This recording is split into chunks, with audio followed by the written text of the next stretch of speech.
열왕기하 1장입니다. 열왕기하 1장 1절에서 8절 말씀까지입니다. 열왕기하 1장 1절에서 8절 말씀. 1절 말씀. 아합이 죽은 후에 모압이 이스라엘을 배반하였더라. 아하시아가 사마리아에 있는 그의 다락 난간에서 떨어져 병들매 사자를 보내며 그들에게 이르되 가서 에그론의 신 바알세봇에게 이 병이 낫겠나 물어보라 하니라. 여호와의 사자가 디셉 사람 엘리야에게 이르되 너는 일어나 올라가서 사마리아 왕의 사자를 만나 그에게 이르기를 이스라엘에 하나님이 없어서 너희가 에그론의 신 바알세봇에게 물으러 가느냐. 그러므로 여호와의 말씀이 내가 올라간 침상에서 내려오지 못할지라 내가 반드시 죽으리라 하셨다 하라. 엘리야가 이에 가니라. 사자들이 왕에게 돌아오니 왕이 그들에게 이르되 너희는 어찌하여 돌아왔느냐 하니 그들이 말하되 한 사람이 올라와서 우리를 만나 이르되 너희는 너희를 보낸 왕에게로 돌아가서 그에게 고하기를 여호와의 말씀이 이스라엘에 하나님이 없어서 내가 에그론의 신 바알세봇에게 물으려고 보냈느냐. 그러므로 내가 올라간 침상에서 내려오지 못할지라 내가 반드시 죽으리라 하셨다 하라 하더이다.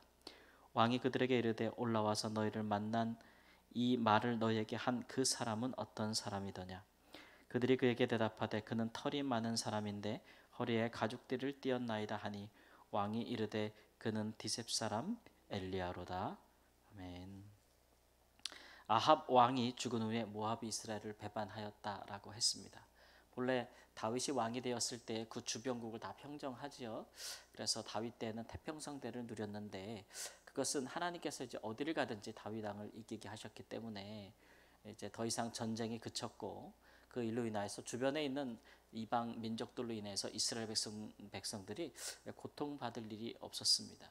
그러니까 왕이 이스라엘의 진정한 왕은 하나님이실지라도 또 하나님께서 또 이스라엘 백성들이 위에 다스리는 왕이 하나님을 경외하고 또 그의 나라를 하나님의 나라로 그가 고백하면서 하나님의 법대로 통치한다고 한다면 이제 어떤 일들이 있을 것인가를 하나님께서 다윗을 통해서 분명히 보여주신 것인데 솔로몬 이후로 이제 이스라엘 나라가 남북으로 분열되어지고 우리가 쭉 북이스라엘의 역사를 보게 되었는데 하나님을 떠난 왕들이 거듭 통치하게 되면서 이제 오므리 왕조 같은 아주 그 하나님이 보실 때 정말 이렇게 악한 자기를 팔아 악을 행한 왕이 없었다라고 할 정도로 그렇게 사악한 왕들이 등장하기 시작하는데 그 중에 대표적인 사람이 아합이었다라고 했습니다. 근데 아합이 죽은 후에 모압이 이스라엘을 배반하였다라고 하는 것은 이제 모압이 더 이상 이스라엘을 섬기지 않았다라는 얘기겠죠. 지배를 받지 않고 이제 이스라엘을 벗어났다라고 하는 것입니다. 그러므로 이제 이스라엘의 주변국 중에서 모압이라는 나라가 이제 다시 이스라엘을 대적하는 그런 위치에 놓이게 된 것이고 이것은 아합의 사후에 이제 북이스라엘의 그 국가의 세력이 그 국방력이라든가 이런 것들이 급격하게 이제 쇠락해 갔다라고 하는 것을 우리가 알 수 있죠. 아합이 전쟁에서 지지 않았습니까? 그리고 전쟁에서 사망했고 전사했고 그러니까 북이스라엘의 국력이 급격히 쇠퇴하는 것은 맞습니다. 그 아들이 대신하여 왕이 되었어도 이 아하시아가 2년밖에 왕 노릇을 하지 못하였고 또 오늘 말씀에 보니까 그가 다락 난간에서 떨어졌다 이런 얘기는 이제 옥상에서 떨어졌다는 얘기고 추락했다는 얘기고 그로 인해 병이 생겼다. 거동하지 못할 정도로 이제 침상에 누웠다라는 얘기인데 그가 일이 있을 때에 사자들을 보내며 블레셋에 있는 한 도시 에그론이라는 도시에 가서 바알의 세봇에게 그들이 섬기는 신이죠. 우상인데 바알 세봇에게 이 병이 낫겠는가 물어보라 하고 그러니까 사자들을 보냈다라고 했어요. 그럼 뭐 사자들이 갈 때 그냥 갔겠습니까? 온갖 보물이나 이런 것들을 가지고 예물을 가지고 갔을 것인데 이제 문제는 이제 하나님께서 이를 기뻐하지 않았다는 것이죠. 이스라엘은 하나님이 구원하시고 또 이스라엘 백성들은 하나님의 백성들 아니겠습니까? 그리고 왕은 하나님의 통치를 대리하는 사람으로 서야 할 터인데 이제 어쨌든 이가 이렇게 사자들을 보내서 다른 나라의 신에게 그의 어떤 운명을 물어본다는 것 자체가 얼마나 이 왕이라 할지라도 얼마나 약하고 유약한 인간인가를 보여주고 있는 거예요.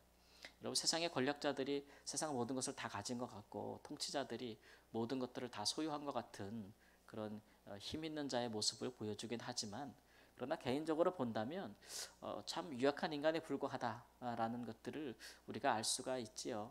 자기 생명이 위태로웠을 때 얼마나 그 스스로를 구원하지 못하는 얼마나 연약한 인간입니까? 예, 이 바알세붑이라는 말을 우리가 문자 그대로 해석하면 뭐 파리의 신 이렇게 해석이 되기도 해요. 그러니까 뭐 사람이 이렇게 그 만들어 놓은 그런 조각이나 우상에게 자기의 운명과 생명을 물어볼 정도로 얼마나 어리석고 두려움에 찬 인간인지를 보여주고 있는 것이죠. 한 치 앞도 자기가 내다볼 수 없는 그런 약한 인간이라는 것을 보여주고 있는 것이고, 그가 고대 왕들은 스스로 이제 또 이방의 왕들을 보면 자기 스스로가 이제 뭐 하늘 혹은 신 이렇게 비유하잖아요. 통치자들이 대부분 다 그래서 이방의 통치자들이. 그러나 이제 이스라엘의 통치자들은 그렇지 못했죠. 이스라엘은 하나님의 신이지 왕이 신이 아니었잖아요. 그런 부분에 있어서 더 인간의 그런 연약한 부분들을 성경이 적나라하게 보여주고 있는 것인데, 그가 무엇에 기대어 그 생명을 연장하고자 하는지 그 어리석음이 얼마나 큰지를 보여주고 있어요. 오늘 말씀에 보면은 우리가 열왕기 상과 열왕기 하를 기점으로 볼 때 이제 왕들의 역사임에도 불구하고 이제 열왕기 하를 보면은 사실 선지자들의 역사를 보여주고 있어요. 이제 엘리야, 엘리사 같은 선지자들이 얼마나 하나님 앞에서 그 이스라엘 나라를 실질적으로 통치하는, 하나님의 말씀으로 통치하는 큰 역할을 하게 되는가를 보여주고 있거든요. 그러니까 겉으로 보면은 왕들이 통치하는 것 같은데 사실 이렇게 돋보기로 이렇게 이스라엘 역사를 자세히 더 안으로 들어보면 결국은 왕들의 운명을 좌지우지하고 그 보좌들을 보좌에서 왕들이 내려오는가, 다시 누구를 세울 것인가, 누가 왕위를 얻게 될 것인가 아닌 것인가, 그 왕의 임명권이라든지 왕의 생명을 결국은 주고 흔드는 분이 누구냐 그러면 하나님이라는 것들을 선지자를 통해서 이제 보여주는 것이 열왕기하라고 할 수가 있겠습니다. 오늘 말씀에도 보면은 왕이 사계의 사자를 보내고 있는데 하나님도 그 자신의 사자를 보내는 것을 알 수가 있고, 왕이 에그론의 신 바알세붑에게 듣고자 했던 대답을 하나님의 사자가 엘리야에게 말하고 엘리야 선지자가 그 왕의 사자들에게 말함으로써 그 대답을 주고 있는 것을 보고 있어요. 그러니까 이 왕과 왕의 대립이 보여지고 있는 것이죠. 실제적인 이스라엘 통치자는 아하시아지만 그러나 더 그 뒤에서 그 높이에 더 높은 자리에서 결국 이스라엘 왕을 주관하는 분들은 왕이라 할지라도 그의 생사화복을 쥐고 있는 분은 하나님이라는 것을 명확하게 보여주고 있는 거예요. 아하시아의 사자들조차도 엘리야를 보았을 때에, 오늘 엘리야의 외모를 보면은 뭐 털이 많은 사람이고 허리띠를 이렇게 맸다 이렇게 얘기하잖아요.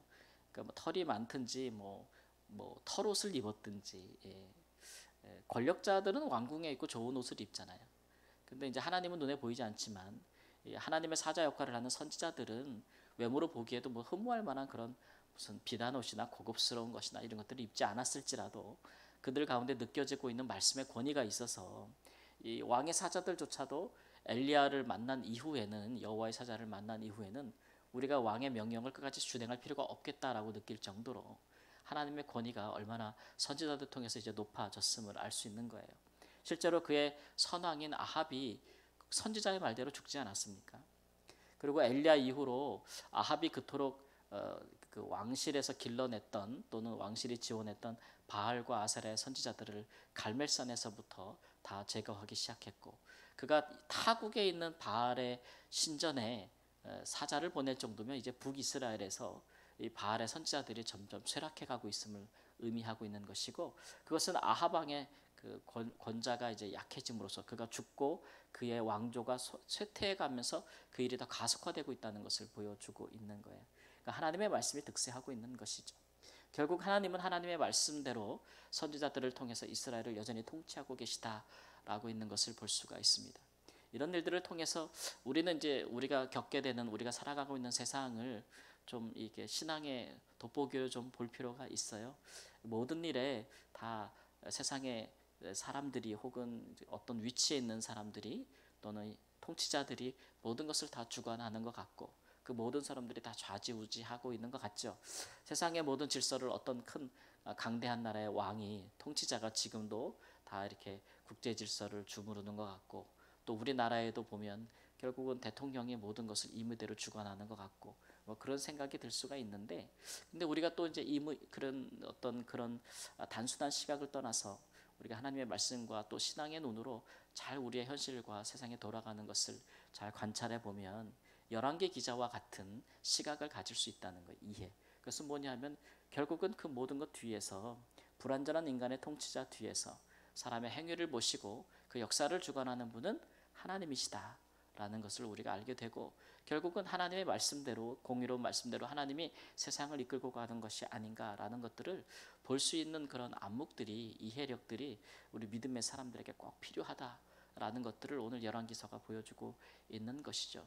이것은 또한 지식일 뿐만 아니라 우리에게 믿음이 될 수도 있어요. 그러니까 우리가 살아가면서 하나님께서 왕이시다, 하나님이 진정한 왕이시다라는 믿음을 갖고 우리가 살아간다면, 비록 우리보다 높고 또 모든 것을 주관하는 사람이 있을지라도 그 위에 또 하나님의 계심을 믿기 때문에 우리가 좌로나 우로나 사람을 두려워해서 치우치는 일을 하지 않을 것이고, 사람보다는 하나님을 더 두려워하는 마음을 우리가 가질 것이고, 또 하나님 앞에서 항상 옳은 선택을 하게 되는 그런 믿음의 행보를 보일 수 있다라고 하는 것이겠죠. 사랑하는 성도님들이 세상에서 살면서 항상 기억해야 될 것은, 우리 하나님이 온 땅의 주인이시고 세계가 다 주님께 속하였고 하나님이 진정한 통치자가 되신다. 이 땅 가운데 세상 나라들보다 하나님의 나라가 더 그 위에 있고 더 역사하는 힘이 많다라는 그런 믿음으로 우리의 삶에서 최선을 다하시고 또 그런 일들에 하나님을 경험하시는 귀한 은혜와 역사가 있기를 우리 주 예수님의 이름으로 축원합니다. 아멘. 하나님, 사람이 보이는 그 것을 이해하고 보이는 대로 사는 줄을 압니다. 우리 믿음의 사람들은 하나님의 말씀을 따라 또 하나님의 왕 되심을 믿는 거로 그 안에서 세상과 모든 것을 이해하고 판단하게 됩니다. 주여, 이 믿음과 이 하나님을 아는 지식에서 우리가 하나님 결코 멀어지지 아니하게 하나님 인도하여 주시기를 원합니다. 하나님이 세상을 분명히 다스리시고 통치하고 계신다는 것을, 만유의 주가 되시고 만왕의 왕이 되신다는 것을 굳게 믿고 우리 부활하고 승천하신 우리 주님을 의지하여 하나님 앞에서 항상 모든 것을 행하며 기도하며 말씀을 따라 행하고 주님 보시기에 기뻐하시는 것을 행할 수 있는 하나님의 백성들 될 수 있도록 인도하여 주시기를 원합니다. 주의 통치하심과 다스리심이 그 어떤 하나님 사람의 그 힘과 또 지혜보다도 우리 가운데 크게 역사하고 있음을 볼 수 있도록 주여 인도하여 주옵소서. 주를 위하여 사는 자들은 그것을 경험하게 될 줄을 믿사오니 주의 성도들이 하나님을 날마다 체험하고 경험함에 있어서 날마다 주께 순종함으로 주를 시험하여 보는 하나님 귀한 믿음의 소유자들이 될 수 있도록 축복하여 주옵소서. 존귀하신 예수님의 이름으로 기도합니다. 아멘.